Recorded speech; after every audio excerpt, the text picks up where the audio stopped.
In pursuit of an insurmountable 287, well, RR have lost 3, but they haven't lost the will to fight and make a match out of it. At the 10-over mark, they're 108 for 3. A terrific partnership of 68 of 35 between Dhruv Jurel and Sanju Samson, who has hit his 26th IPL 50 not out of 26 deliveries. Simon Doull joins me on Cricbuzz Comm Box. Good to see RR put up a fight at least. Yeah, fighting back. One of these games where you're chasing such a massive score that you could go down in a huge heap. Yeah. You know, could get bowled out for 140, 150, trying to chase that big score. They've seemed to have settled in this partnership. They're going along really nicely now with Dhruv Jurel and Sanju Samson. So if they can work their way to 220, 230, run rate doesn't get hurt as much. I still can't see them chasing 17 and over for the last 10 overs. I don't say it's impossible because nothing in this game is impossible, but it's highly unlikely. But if they manage to get to 220, 230, the run rate doesn't get hurt as much. And I think that's the key. I suppose there will be a certain positive effect of this attitude in the other games for the other players as well. It won't be one of those 150, 200 run kind of losses. But Jaiswal and Parag gone in 1 over. These two sort of perhaps didn't seem to get too worried about that. They've just played with so much freedom. Yeah, it's been really nice actually. Sanju coming off obviously the finger injury. He's looking quite regularly, isn't he, at his right hand, just looking at that little finger, just making sure everything's okay. Probably still feeling it a little bit, as you know, reason he can't wicket keep at the moment. But I've been impressed with Dhruv Jurel. He's a player that we've talked about a little bit over the last couple of years, sort of in as far as an India spot is concerned as well, and had opportunities.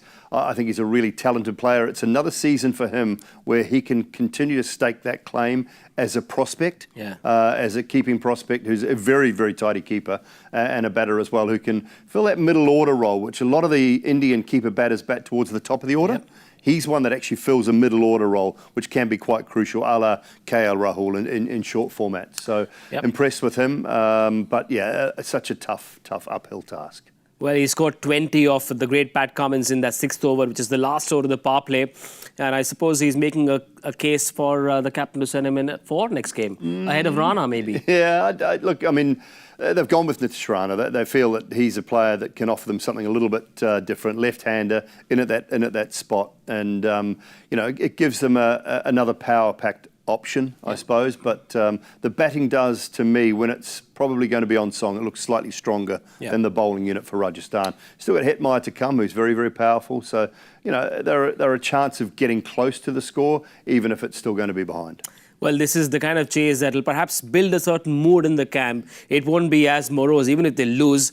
But if you look at the SRH bowling performance in the first 10, the captain has been expensive. He's bowled just that 1 over, which was the 6th one. Abhishek Sharma has bowled to reasonably quiet over, 6 dot balls there as well. Simarjeet, the 2 wickets in 1 over, that of Jaiswal and Riyan Parag as well. Shami was a touch expensive, but it can happen on a track like this. Yeah, and when you're up against a target that you've set, you know the opposition are going to have to come hard. And if they continue to go hard, if they get a little bit of luck, your bowling figures won't look great, but they just have to look better than the opposition at this stage, and that's the key. I was really impressed with Simarjeet. Even when he was at Chennai, I thought a limited sample size in his career so far, but he's got genuine pace, great wrist action. He really gets that whip in the last little bit of his delivery, and I'm impressed with him. He's a couple of balls tonight clocked it, or this afternoon clocked it around that 145, 146 mark, so he's got good pace, can swing the ball. He's a player that I want to keep an eye out on throughout the season. If he gets a full run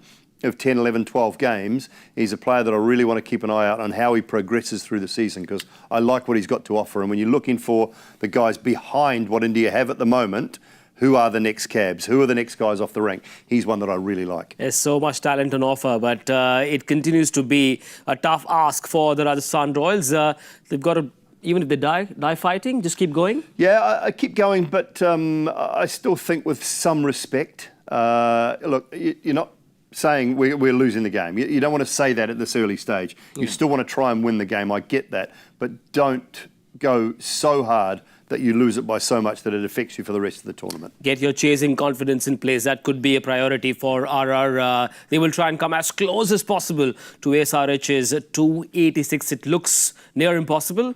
Whatever happens, make sure you join us at the end of this on Cricbuzz Live, because we've got to look ahead to the El Clasico, Chennai versus Mumbai. Do join us for it. Bye for now.